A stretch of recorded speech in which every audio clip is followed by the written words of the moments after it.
வணக்கம். இன்னா 40 ஆசிரியர் பெயர் கபிலர்.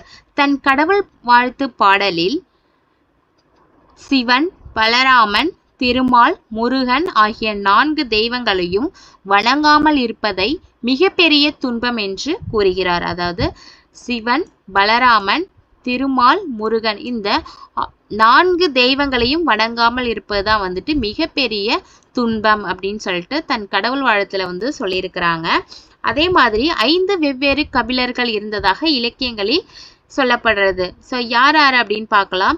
சங்க புலவர் கபிலர், இன்னா 40 கபிலர், கபிலதேவ நாயனார், பன்னிரு பாட்டிலில் இடம்பெற்ற கபிலர் மற்றும் அகவற்பா பாடிய கபிலர் ஆவார். இந்த ஆகிய 5 கபிலர்களும் வெவ்வேறாக இருந்ததாக இந்த இலக்கியங்களை குறிப்புகள் காணப்படுகிறது. இவைதான். ஸோ இந்த மாதிரி இன்னும் டீட்டெயிலானது ஃபுல் வீடியோவில் நான் கொடுத்துருக்கிறேன். ஃபுல் வீடியோ லிங்க் டிஸ்கிரிப்ஷனில் இருக்குது. மறக்காமல் செக் பண்ணி பாருங்கள். சப்ஸ்கிரைப் பண்ணிக்கோங்க.